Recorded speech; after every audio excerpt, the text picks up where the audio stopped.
I think it challenges institutions to think innovatively and break systems that as an institutional researcher, this breaks my heart a little bit, but break the systems and break the thought processes and the confines we have. So instead of looking at first-gen students just by their first year cohort, really expanding that data collection, like Stephanie said, to the whole student life cycle, including on the application for graduation, right? So you can get that good alumni data collection. But another point of innovation is to think about like what is the definition that best suits your population.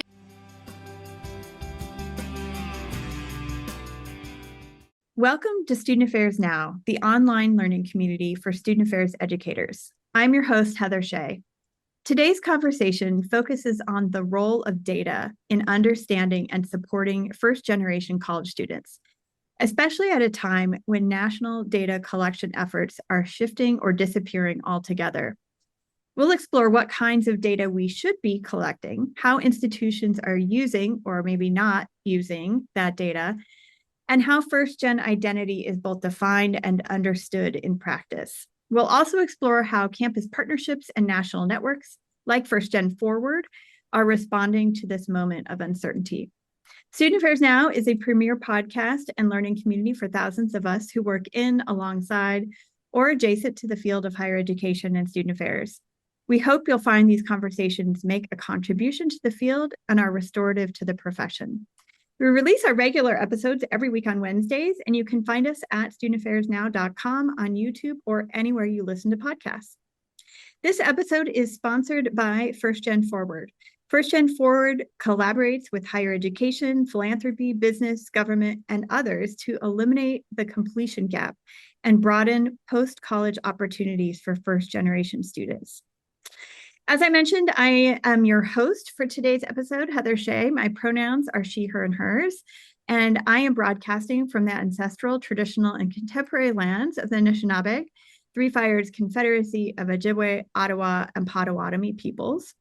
This land, known today as East Lansing, Michigan, is home to Michigan State University, where I work in undergrad education. Incidentally, my role includes overseeing several persistence programs focused on first-generation college students. So today's conversation is particularly interesting to me as well. So let's get into the conversation. Now, let me open up the gallery here. Stephanie, Mary, Amy, thank you so much for joining. Welcome to Student Affairs Now.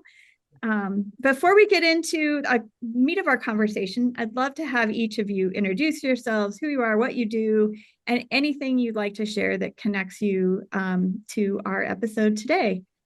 And we'll start with Stephanie. Wonderful. Thank you so much, Heather. Let me start off by saying thank you for the work you do on campus on behalf of first generation students.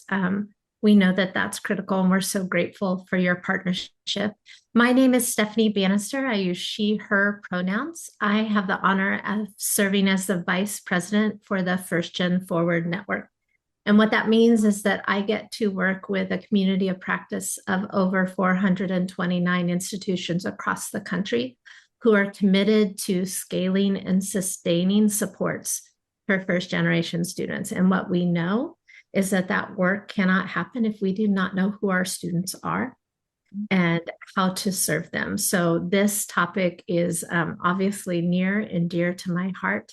I'm coming to you from the middle of the country in Kansas, where I was a place-based practitioner at Kansas State University for many years. So I'm really excited to be on the call and excited to have an institutional colleague in Amy here with me, and also my colleague, Dr. Mary Fugate. So I'll pass it over to Mary to introduce herself. Yeah, thanks, Stephanie. My name is Mary Fugate. I'm the AVP of Data Analytics with First Gen Forward, and I have been on the team since 2020 as the first data hire and now lead a team of really thoughtful, smart data analytics folks and researchers. And my portfolio is really covers kind of national research.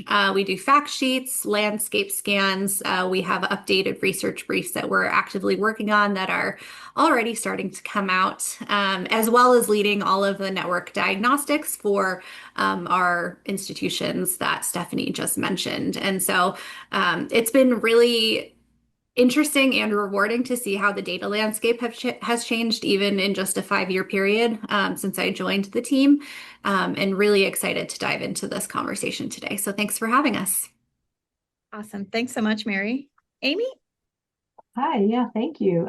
My name is Amy Goodburn, and I serve as the Senior Associate Vice Chancellor and Dean of Undergraduate Education at the University of Nebraska-Lincoln. I just finished my 30th year here at UNL, and I'm also a professor in the English department. In my SAVC role, I lead UNL's initiatives to increase degree completion and close equity gaps. And as part of this work, I created First Generation Nebraska, which is a campus network of faculty and staff committed to increasing outcomes for UNL's first generation students. And I was a first generation student, a low income student who went to college on Pell Grants and federal work study. So I really believe in the power of higher education for social and economic mobility. And it's really a privilege for me to work to try to transform our institution to better support all of our students, especially our first generation ones. Awesome. Well, it is awesome to have the three of you with us today on the podcast. So I think we're going to start with a foundational question. We're going to get to definitions in a second, but let's start with the why. Why should we be collecting data in general to understand our students? And specifically, why should we be collecting data about first generation college students? Mary, I'm going to hand this to you. Yeah, what an exciting first question. I mean, it's so important to collect data and good quality data about all of our students, especially first-gen students. First-gen students make up 54% of all college students nationally.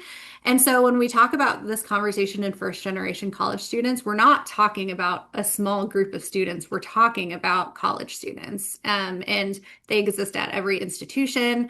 They hold every identity. We often talk about first-gen students as first-gen plus, recognizing that so many of them hold different identities as well that create meaningful experiences. And data really help us as practitioners, as leaders, make thoughtful decisions about how to support students better, which is the ultimate goal. We want students to succeed at our institutions. We want them to graduate. We want them to find great careers, living wage jobs. And so, really being able to capture all of these different types of data tell a really rich story. And so things we look at routinely are student level outcomes for students and first gen students, comparing continuing gen students with first gen students to look at equity gaps. Things like what we call momentum metrics. So looking at enrollment, retention, credit completion ratio, which is a significant predictor of on-time degree completion, and then certainly looking at degree completion gaps. These outcome data really feed into conversations about return on investment, where leadership should be putting resources, both financial resources and human resources to support students, but also looking at data beyond those quantitative metrics to look at sense of belonging. What are the experiences that first-gen students are having? What is the climate they are existing in?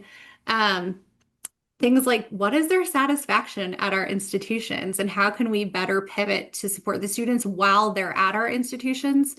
All in real time help.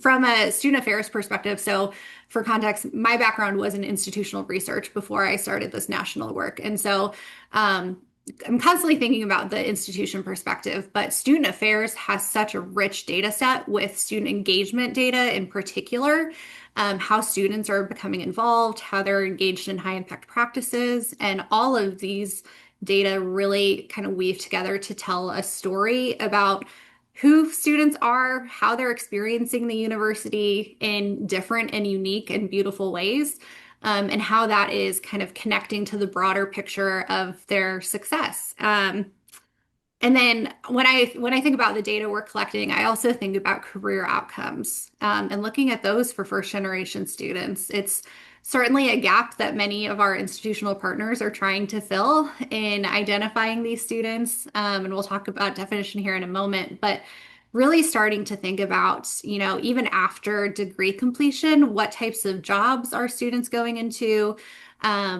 What are their first and starting salaries? What are their salaries 5 and 10 years after? What's the economic impact of these students in their communities and for their families? And so there's a lot that we don't know about the first generation college experience. And so by starting to build robust systems of data collection and data analysis, we're able to start painting a fuller and brighter picture of who these students are.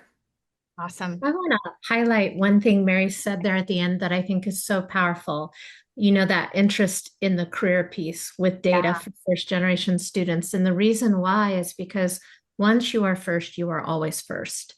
So when you show up to your first job, that's very different as a first generation new professional employee. So this is bigger than higher education. This is how we connect to employers. This is how we help our communities understand so that we can really build a civically engaged community that sees and meets us all where we are. So I really appreciate Mary voicing that because it is about every step of a person's experience. Yeah, we'll link this in the show notes. One of our most watched episodes is about first gen student affairs professionals. And how even with a master's degree, again, it's the same thing at every point you're showing up as first gen. I think this is what makes this so interesting and unique. So Stephanie, let's get into the definition or definitions, I should say, because I think that's the complexity, right?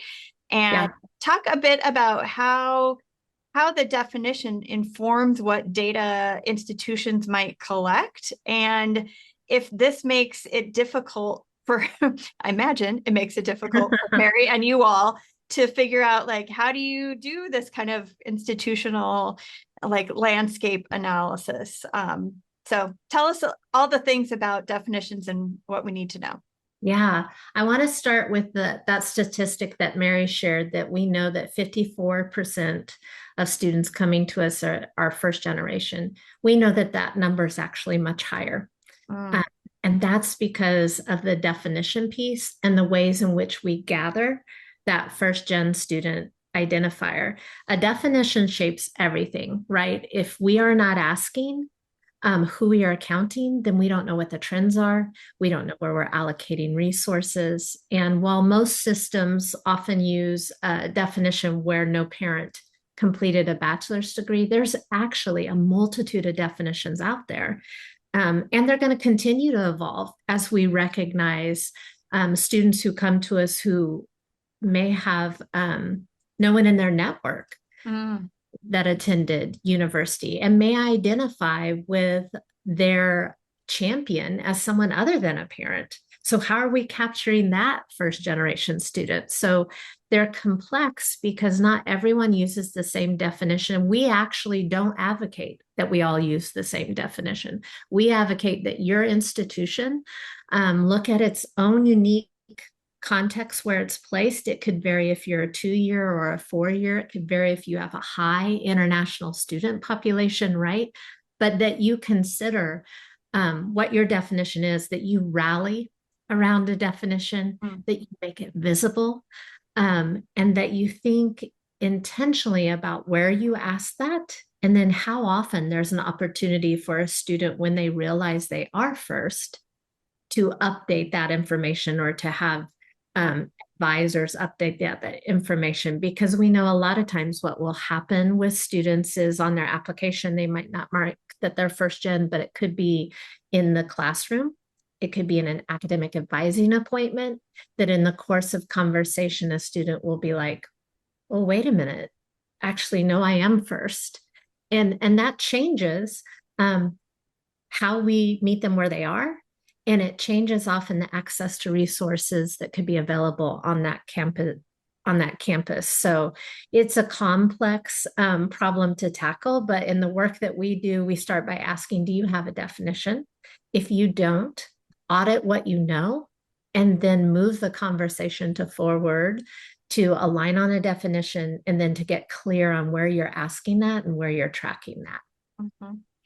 Stephanie, can I ask a couple of follow-ups? One, I want to know, based on what you know about the institutions across your network, how well are our current systems capturing the stories of first-gen students? And then kind of compared to that, like, how do we help students see themselves within the institution's definition? Because sometimes said it may have to do with somebody who's not an immediate parent, or it may have to do with they are first generation American, but their parent has a degree from another country.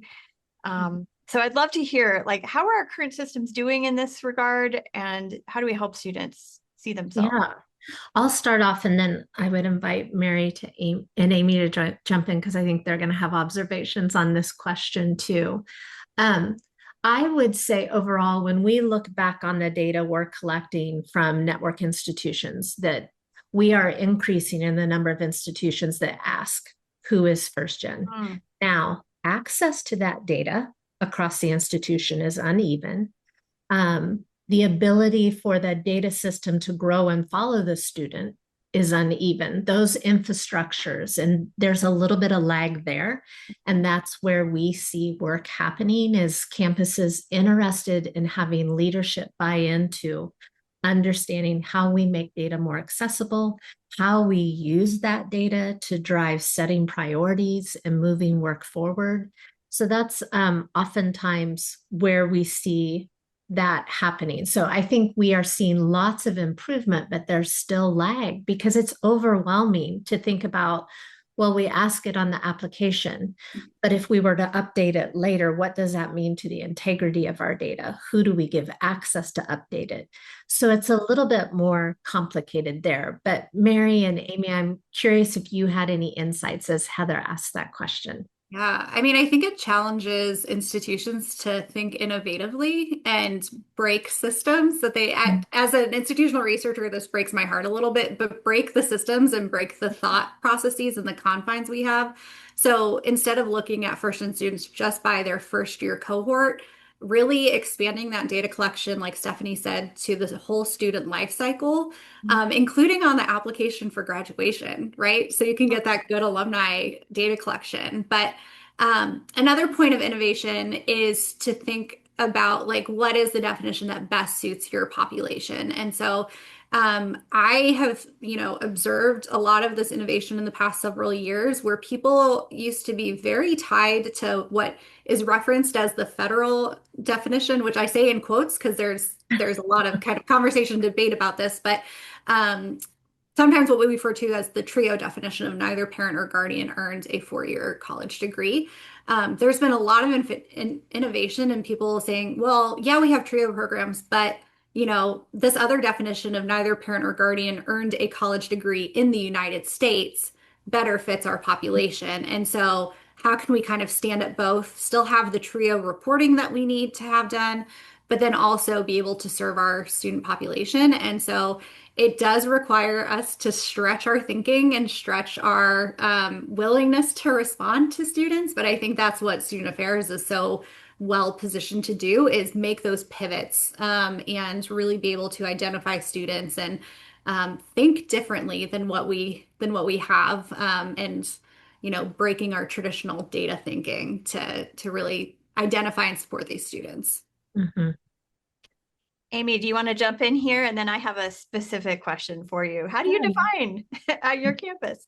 Yeah, well, I would just add to what Mary's saying. I think it really depends on who's using the data and for what purposes. And I think initially on our campus, it was like just creating the data. Like we didn't have it. And it was just about trying to access it and create the definitions that would enable us to have data that we could then use. But then as we think about it, then I think it's a question of, for what purpose are you collecting this data? Is it at the local level? In my work with my teams, it's about outreach. How are we identifying students who may have needs, concerns, issues, and getting them to the supports they need? And then rolling up a little bit with the college leadership, it's really about using data to identify trends, for different populations and figuring out, is there intersectionality between our first generation and our low-income students, or first generation transfer students, and thinking about all the different purposes for which we could then use that data to understand and assess our practices and our policies. And then pulling back further, it's like, what are the institutional barriers that our students are facing, and how do we understand which students are facing those barriers? So I think it's also really dependent on who needs to see the data for what purposes, and that's really sort of what we're working on our campus now. Now that we have the data, it's not enough to have data, right? It's how do you use it on a campus to make those transformative changes. Yeah. Amy, I don't know if I've ever told you this, so I'm going to highlight something I learned from the University of Nebraska-Lincoln when I was still at K-State, and it was in one of our regional community meetings that we have as a network. And early on, your institution did some work on the intersectional piece to not just know who was to know first gen, but to know the other parts of the student profile. Mm-hmm. And for me, that was the first time I really thought about that. And myself and a colleague at Wichita State did that analysis. And what we learned about who was first gen on our campuses was fascinating. And we found out that we were actually standing up programs and investing dollars for a small percentage of students, not fully understanding. We made a broad generalization that we thought most of our first gen students were out of state. That was incorrect. Most of our first gen students were women from rural Kansas. So that shifts the way in which we're going to support, right? And think about recruitment, onboarding, and the classroom experience. So I'm glad you mentioned the intersectional piece. Yeah. Just to add to that, we've created a dashboard for all of our first year retention programs.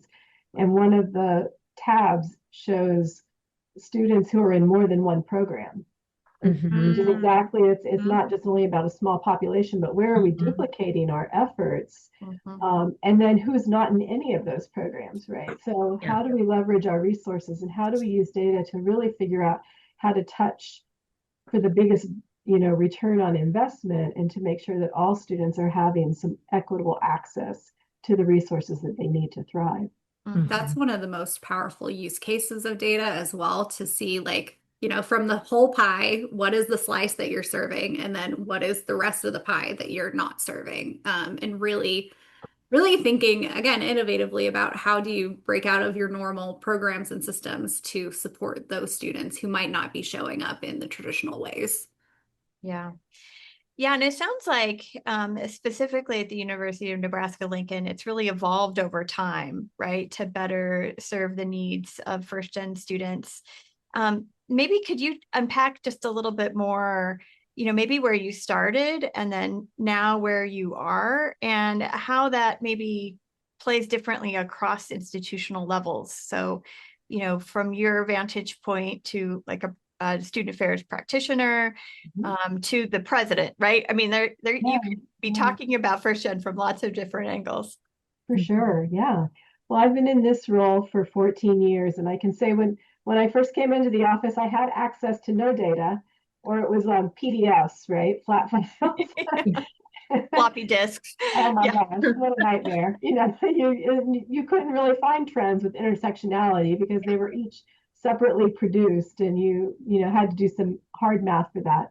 But I can say that we've really invested as a university in trying to figure out what are the data that we need to be able to make those transformative changes. And we've got our Tableau license, which allows us to then feed our reports to many different stakeholders across the campus, depending on sort of their levels. So initially, it was just trying to understand those big picture trends, like how are first gen students doing compared to our continuing students in graduation rates and retention, the metrics that Mary was talking about, and persistence in terms of 15 credit hours per semester, just sort of the raw quantitative measures. More recently, we really focused on more qualitative measures, pulling in some of our student affairs colleagues. They've got some engagement data that they have for which students participated in our Big Red Welcome activities. And now we can tie that to students who took our survey in their fourth week of the semester and raised concerns. So we have that data as well. And then most recently, we launched a set of dashboards that are instructor based, and they're tailored to each individual instructor in our learning management system. So if I'm an English professor, if I'm teaching an English class, I can see on my dashboard over time how my students have done historically for trend analysis over several iterations of a course. And I can look at first generation compared to continuing students. I can look at DFW rates. I can look at rural students, transfer students. It's not just first gen. And then most recently, we were even disaggregating at the assignment level. So I can look to see, my colleague is a biologist who helps to organize and create these dashboards.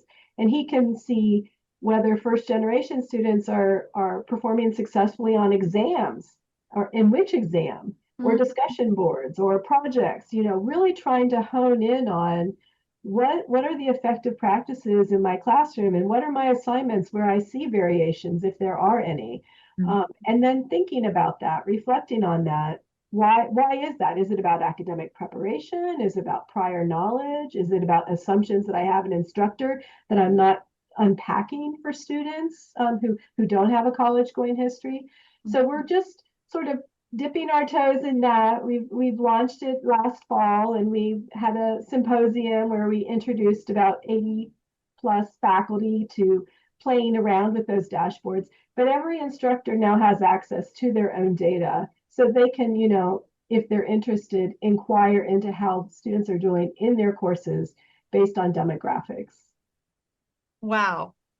I'm like astounded at the ways in which data could be really supporting students, and also supporting faculty who are really trying to do the best work by their students, right? So that's like the micro level of data. Now we're going to talk about the big macro level. And we've had Stephanie, I'm going to start with you.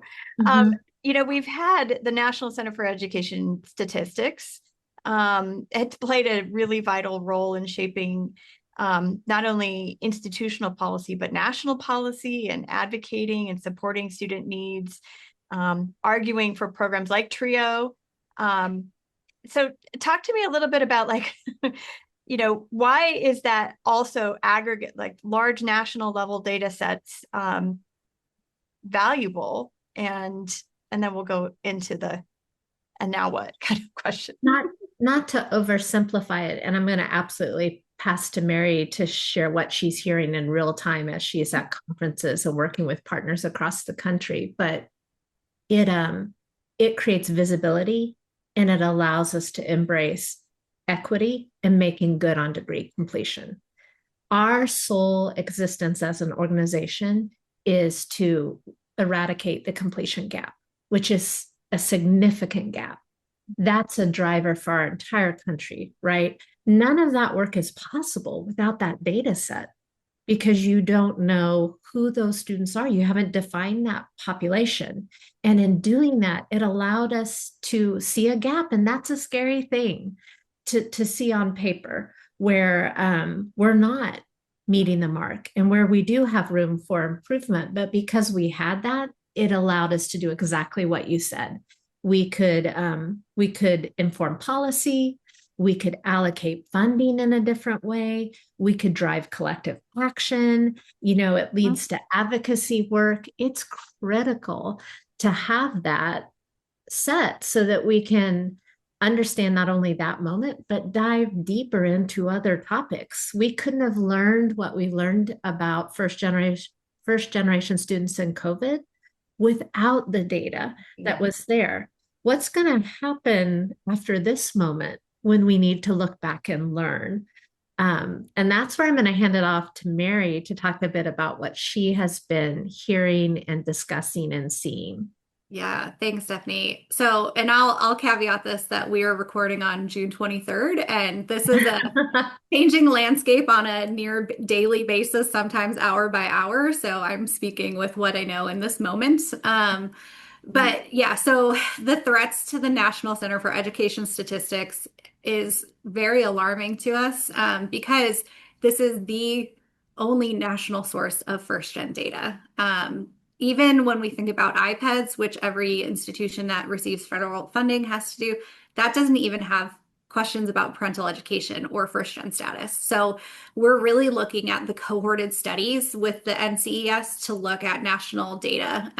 And the studies that I just want to name are the National Post-Secondary Student Aid Study, the National Post-Secondary, just said that, beginning post-secondary students longitudinal study, and then baccalaureate and beyond longitudinal study. And so what these studies do is they follow cohorts of students through their college experience and then beyond. And so without these data, we're not able to get a good picture of who first-gen students are and really be able to identify just the scale of who these students are at our institutions, identify it by different intersectional identities, by location. We often look at these data by state as well to look at some of the demographic profiles state by state and how that might impact the institutions we work with, looking at it sector by sector to see two-year institutions versus four-year institutions, public versus private. All of these data really feed into policy decision-making at the federal level, at the state level, but also at the institutional level. Like Stephanie mentioned, knowing who your students are and the assumptions we have about first-gen students. We also really use these stories to tell asset-based storytelling about students. So, first-gen identity in general is something to be celebrated and not viewed through a deficit lens.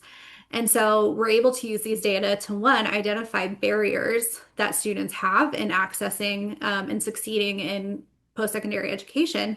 But we're also able to tell the great stories that the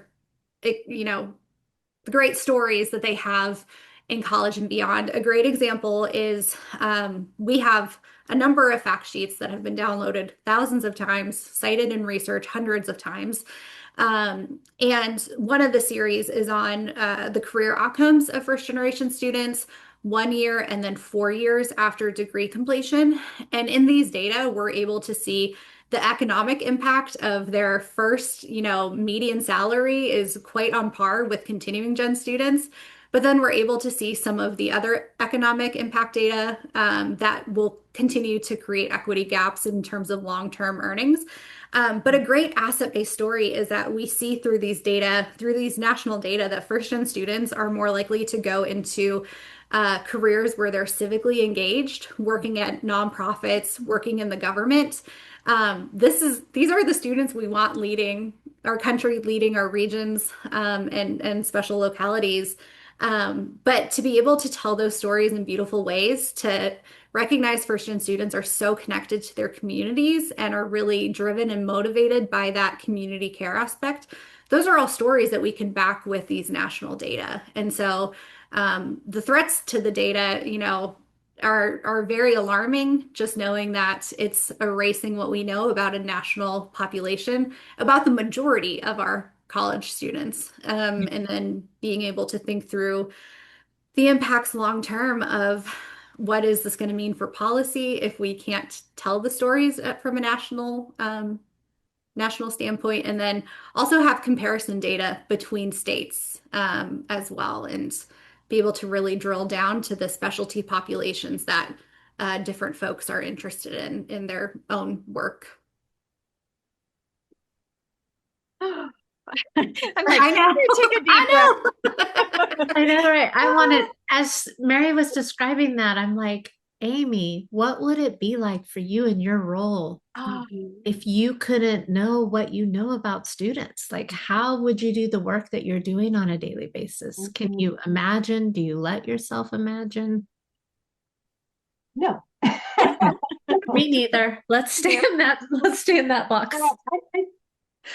It's too depressing to think about it, first of all, but also I think our institution, we're a land grant, university, founded on access and opportunity for Nebraskans.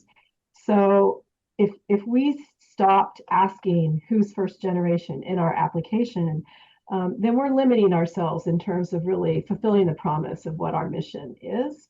And, we would be reneging on what we're saying to the state of Nebraska, that we're trying to produce this educated workforce, regardless of who comes into our campus. So, I mean, Nebraska is a red state politically.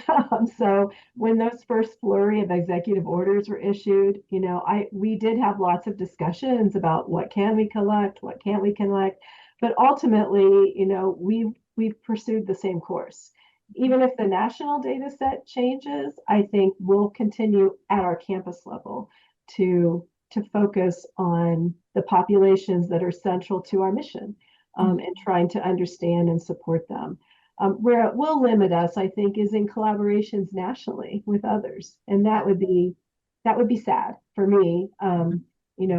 Beyond our campus, UNL has been very involved in several partnerships. We were part of the APLU Powered by Publics initiative, and while that has sort of ratcheted down, we still meet regularly with the 7 other institutions in the Big Ten Academic Alliance, and we shared our data across courses and disaggregated it so we could understand collectively across our 8 Big Ten universities how students were doing in high enrollment courses, how first gen, low income, underrepresented ethnic minority and racialized minority students were doing. And so I fear that if the national data set stops looking at those categories, that will complicate the work that we are trying to do across institutions to increase our students' success. And that's the whole point, is to increase, as you said, close those gaps, increase degree completion for all of our students, regardless of what demographic identities and that they bring to our campus. Yeah. And understanding some of those equity gaps by state too. So we have like the national percentage of degree completion for a 4-year college degree, but then how can you benchmark yourself against the national data and your state level data? And when we talk about access to data, there's no better access to data than the NCES, because there are data tools that anyone can use to find and access these information, just aggregate the data by first gen and continuing gen based on a variety of different parental education levels. So you can really customize the data to benchmark against your own institutional definitions and understanding. And so that also is concerning to me if the access to those types of benchmark data go away. And I'm excited to talk about solutions in a little bit, because I think there are some things taking off right now as solutions, but the greatest solution would be if the NCES was upheld. There's already one cohorted study that was supposed to run this spring that was canceled, giving us an update to students that started in 2020, our special COVID cohorts of students, and we're really already grieving the insights that we're losing on how those students fared, especially first-gen students who were disproportionately impacted by the COVID-19 pandemic. Yeah. Yeah, it makes me wonder. I mean, I think anytime we don't have national level data, I mean, for sure it impacts our campuses, but it can be directly translated into policy as well as appropriations. Yeah. And so then I wonder, like, who's suffering, who's benefiting? Does any of this have like a logical purpose? I have a hard time seeing what that might be, but I'll open it up for anyone to discuss. Mary. Well, I wonder if we have an opportunity to shift the dialogue and narrative. Like I'm reflecting on what Mary shared about data and data being asset-based, and then what Amy shared about working out a land grant, and part of the mission is making good on student success. And I think one of the things we are forgetting to acknowledge is that in many ways, the system of higher education, the system at a large level, has not modernized to keep up with the learner or the folks working in the system. So when I think back as a practitioner, I had students in my living learning community, my first generation student living learning community, who said they were not first generation because they came to 4-H camp at K-State and they came to every home football game. So they knew about K-State, and it wasn't until week 6 when they realized they had missed a piece that we had to go back. And I had to interrogate the fact that we used language, we had policy, we put things into practice that didn't meet the learner where they are. So I almost wonder if we have an opportunity to think about this as a student success imperative.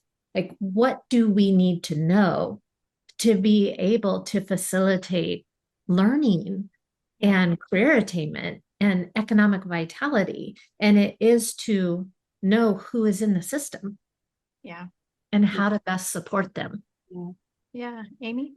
I think that goes to sort of the biggest question I've been pondering around data is how can we collectively work as universities to restore public faith in the power of education? I don't think we've done a good job of drawing that through line for our first generation students to demonstrate that earning their degrees will have a transformative impact for their families and their communities. And how, I don't know if we really have told those stories as powerfully as we need to, because it's become sort of an individualized good instead of a public good to begin with, education. And then I don't think we are using our data to help our first gen students make the case for why they should even attend college anymore. And I think that gets back to what Mary was talking about with the career outcomes. I'm not sure that we tell those stories very effectively to families, to legislators, the why. And so maybe we haven't been using our data effectively enough to really focus on the storytelling. We maybe used it internally within our institutions to serve the students that we have, but where are we capturing the students who aren't coming to our campus or who are feeling, even after they've been at our campus, that they didn't get that return on investment that we had sold them? I think anytime I have an episode and the public good is brought into the conversation, I'm like, yes, that is the ultimate. Like, we need to communicate better the value of higher education.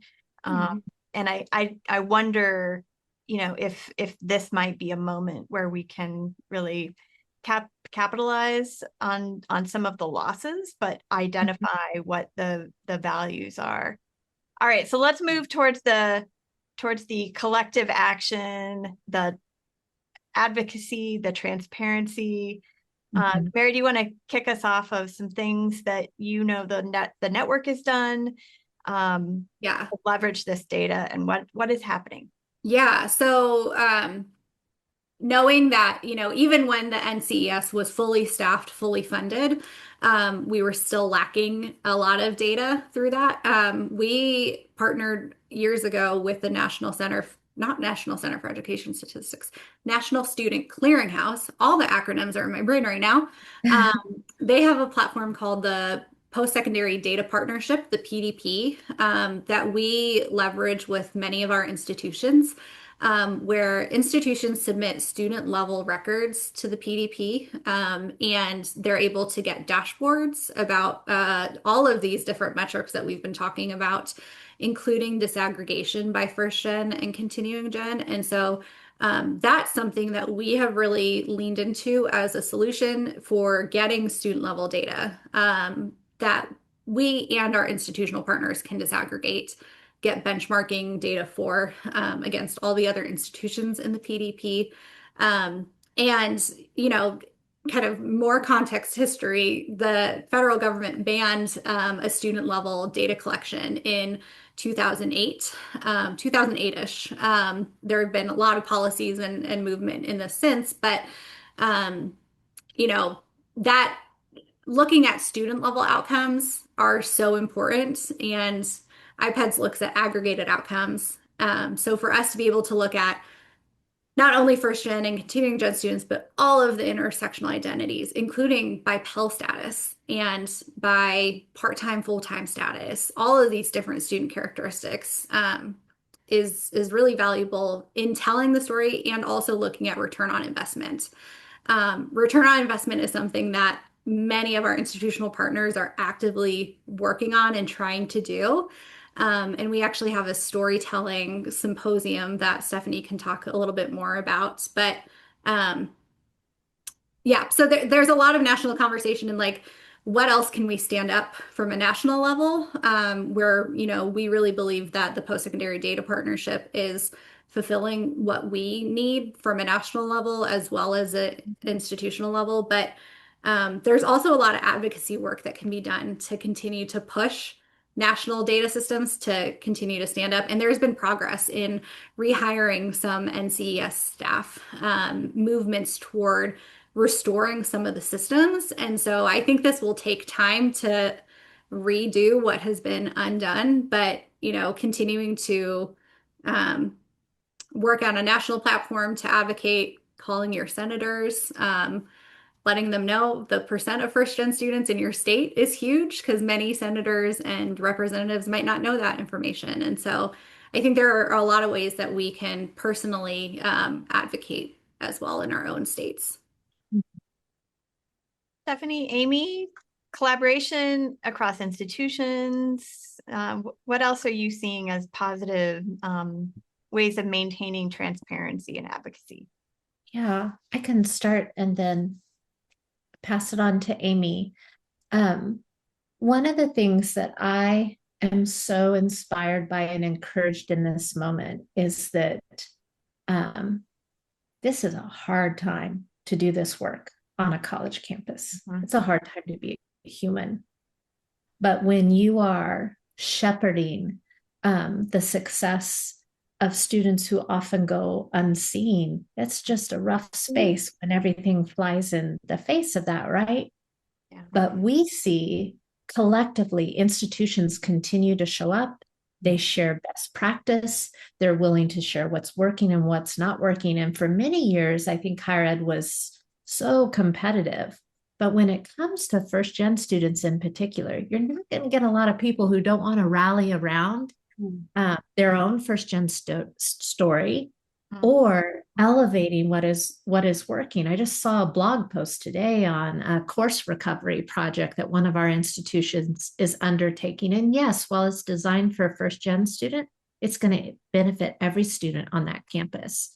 Mm-hmm. So I'm encouraged by the standard bearing that institutions do in the ways in which they want to support their first generation students, and that they're willing to show that in a collective way.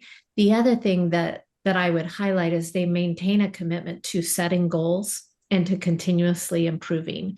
And the reason why I think that's important, and I would welcome an alternate viewpoint, but what I would offer is that student affairs historically is not a hard science, and we don't have the same expectation to publish, to perish, to share scholarship on the value add, to what Amy said earlier.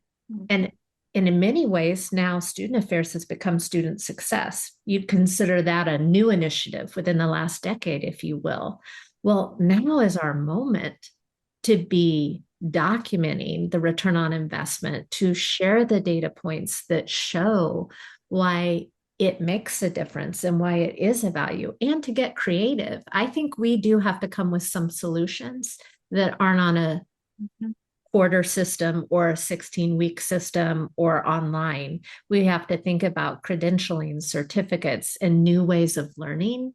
And there's no one better than folks who are doing the work right now to ideate on what a new path forward could be. And I think the business sector and leadership would be interested in a reimagination or a reawakening in many ways of how we deliver learning and how we credential the learning that's happening. Amy, what about you? What are your thoughts on? Well, I think there's so many opportunities for collaboration, as Stephanie and Mary just said. I mean, within my institution, I don't think student life and academic affairs have ever been so aligned in terms of sharing data and in order to support students. I mean, just last week, I was in a meeting where our Office of Housing, student life, and campus recreation, which are all in student life. We're meeting with our director of our academic navigator team, which is in academic affairs, to look at a list of students who still haven't registered for fall. And we looked at which students are affiliated with these organizations. You know, if they're active in student organizations where the student life office can outreach to them, or that they work at campus rec, which over 500 of our students work at campus rec. And so they've built relationships. So using the data to then rely on personal relationships for outreach is something that wouldn't have happened even 5 years ago on our campus. Yeah. But thinking more broadly around first generation, I think Stephanie's right. Like, I don't know anybody who's like against supporting the success of first generation students, where I'm active in the Association for Undergraduate Education at Research Universities, URU, which is a consortium of 130 plus research universities. And at every meeting, there's always some topic around first generation students or using data to support student success.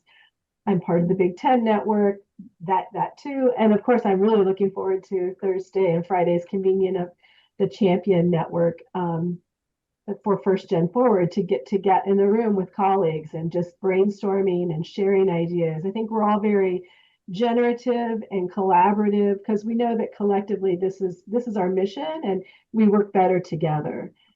So that continues to excite me. Regardless of what national drama is happening. I think just remaining focused on the core mission of what we're trying to accomplish for our students. Yeah, it's been really interesting to go kind of through the conference circuit this spring. National conferences like NACE and the Association for Institutional Research and the NASPA conferences. And personally, people are feeling really frustrated and sad and disheartened. But then there's also such passion, and the demand keeps increasing for continued focus on first-gen students and on data and on storytelling. And so like there's sadness and frustration, and there's also a lot of hope and grounding in that, we as practitioners and as leaders continue to really be invested in these students. And that's all across the country, regardless of state, regardless of political background, and whatever's happening at the state and federal level. Yeah. Well, so many of us were first generation ourselves, and we already have that grit. So this is not going to be getting in our way. Right. One of the best assets of first gen students. Yeah, right. Absolutely. The stick-to-itiveness, right? I think, I don't know who said it, but I think the moving from a place of competition to collaboration and coalition building is maybe, maybe the silver lining. And I think the sharing of data and transparency across our institutions and better practices is the other kind of key piece. I am so grateful to the three of you for joining the conversation today. We always end our podcast with the same question, given what we were just talking about. Maybe you're something specific, but what are you thinking about, pondering, troubling now? And Amy, we'll start with you. Sure. Well, I've already talked about sort of storytelling for higher education. But one thing that I've been pondering is how can the use of AI help us to better analyze the data that we already collect in ways that we might not think about to find insights. And so I am not really big into AI.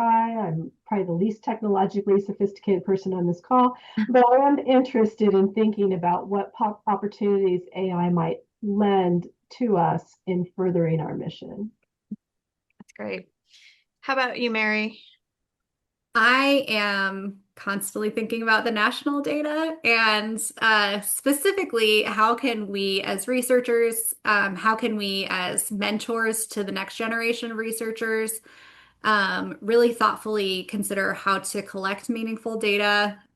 If not at the national level, then what types of quantitative studies can we do? What type of mixed method studies? Student affairs research and student success research really leans heavily on qualitative data, which is certainly important, but we also need the quantitative storytelling. And so how can we kind of foster this as a collective and in collaboration to really keep telling the stories of first gen students and all their successes and what beautiful things they bring to our institutional communities and um, leave leave hope with the next generation of researchers and people that are trying to finish their doctorates right now or starting grad school, Yep. knowing that some of these national data may not be available to them to really dive into. Mm-hmm. Stephanie, I'll leave it to you for final words. So what are you thinking about pondering or any other final thoughts? Well, this conversation is like running through my brain, and I am leaving more hopeful than when I logged on. And I think in many ways it's because of a reminder that no matter what we face, and the amount of technology distraction we have, human beings are social and they're meant to be in community and conversation and relationship with one another. And one of the things we know at First Gen Forward, we just turned 8. In 8 years, a national movement that elevates scholarship, research, data, a community of practice, advocacy, grew and grew and grew because of the heart work and the mind work. Yeah. And we are part of something in this moment, and how we respond to what we are being dealt could be really powerful. We could get creative, we could be innovative, we can turn into one another and see how we move forward, or we could not. And I choose to believe we're going to lean in. And that brings me a lot of hope and encouragement, because I know over the course of my career, I let other people raise my children so I could work in higher education, because I believe that it transforms lives and communities. So I'm pondering being hopeful in tumultuous times at the moment. Yeah. Yeah, I talk a lot about critical hope, right? And that's we gather the information and we do it anyway, right? You know, we lead with intention to change systems. And as a member of First Gen Forward, as a campus, I'm really grateful for the work that you all do to bring together the community, because those calls, I think, are restorative. And this call today has been really restorative. So I'm really grateful to the three of you for joining, sharing your wisdom on the podcast. We always give a shout out to our awesome producer, Nat Ambrosi. Thank you so much for all the work that you do to make us look and sound great. And then thanks again to our sponsor today. First Gen Forward collaborates with higher education, philanthropy, business, government, and others to eliminate the completion gap and broaden post-college opportunities for first-generation students. The First Gen Forward Network is helping over 400 higher ed institutions across the country advance academic and co-curricular outcomes and build more inclusive structures for first-generation students. So you can learn more. We'll put this link in our show notes visit www.firstgenforward.org. So to all of our listeners, if you're tuning in today and haven't yet subscribed to our weekly newsletter, head over to our website, studentaffairsnow.com, and enter your email. You'll get the latest episode delivered straight to your inbox every Wednesday. And while you're there, please be sure to explore our episode archives and YouTube playlists. In addition to this, our main series, we also have Here's the Story and Current Campus Context, which are two unique channels within the Student Affairs Now family, offering different lenses on how the higher education and student affairs field should be responding in this moment. And all of the past episodes are easily accessible from our homepage. So if you enjoyed today's conversation, please share it with a colleague or friend and help us grow. Once again, I'm Heather Shea. Thanks to everyone who's watching or listening. Let's make it a great week.